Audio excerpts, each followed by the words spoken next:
Welcome back to 5-Minute Chemistry. Today we are going to be talking about Dalton's atomic theory, which is one of the foundational theories of chemistry. It is a bit outdated. Some of its statements are not exactly true, but these give us a very good model of how chemistry works, how chemical reactions work. We can explain a lot of things with this theory, so it is still a good idea in the 21st century to know about this. And this theory is actually more than 200 years old, and it is quite impressive that chemists figured out that matter is composed of particles before physicists, so at least we have that on them. So the most basic assumption in the atomic theory of Dalton is that matter is composed of small particles, which comes from this Greek ideal of matter being sliceable up until to a certain degree, so you can divide it in smaller and smaller parts, but you will reach a point where you cannot divide it anymore,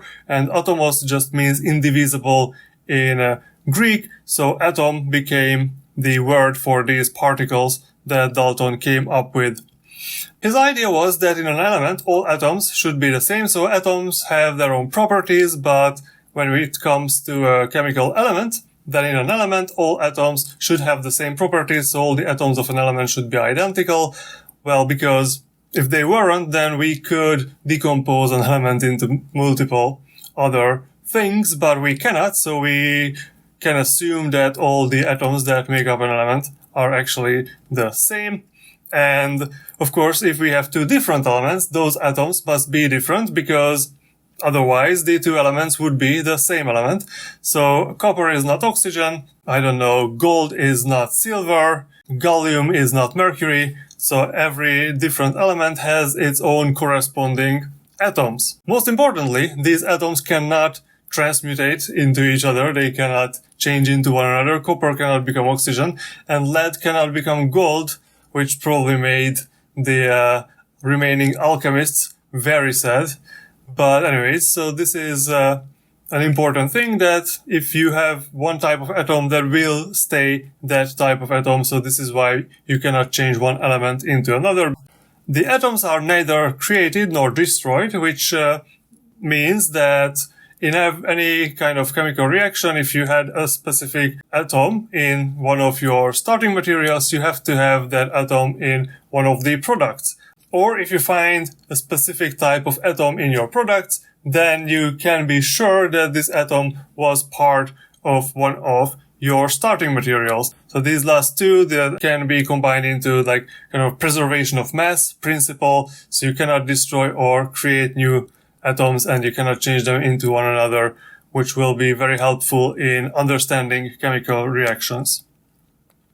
And then lastly, the atoms of two or more elements can combine into compounds in simple whole number ratios, which are fixed ratios, so each compound will have a fixed ratio of atoms. So previously we talked about the fixed ratios of mass of elements in a compound, but by Dalton's theory we understand that this fixed ratio of mass, which kind of seemed like random numbers sometimes, these are actually whole numbers of atoms, and that can also explain not just the law of constant composition, but also the law of multiple proportions, because you either have 1:1, 1:2, 2:3 ratio of the atoms of specific elements in a compound, so you cannot just have random ratios in them.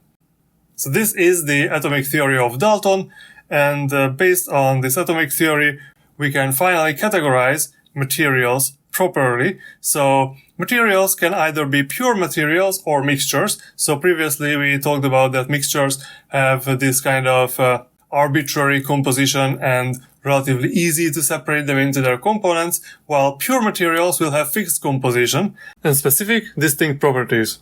And both elements and compounds we will consider pure materials, while mixtures can be divided into heterogeneous mixtures and homogeneous mixtures, which is because mixtures don't have the fixed ratio of their components. It is not just possible that the different mixtures will have different composition or slightly different compositions. It is also possible that a same mixture will have different composition in certain parts of this mixture. So, for example, in gasoline, when you buy gasoline, or how the British call it, petrol, at the gas station, this gasoline is kind of a homogeneous mixture. Wherever you look, the ratio of its constituents will be the same, but over time, the heavier parts will go to the bottom and the lighter components will raise to the top.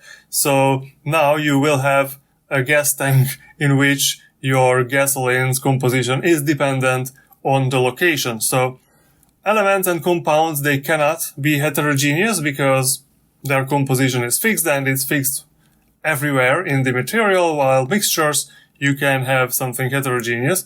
And this does not have to be like a large scale difference. So for example, milk is considered a heterogeneous mixture because it is mostly water, but there are also fat droplets in water. Those fat droplets are suspended in water. So if you look under the microscope, you will find parts of the milk which is mostly water, and you will find these small parts of milk which are made of fat, for example. So this is how we can categorize materials, and I will see you tomorrow. Bye bye.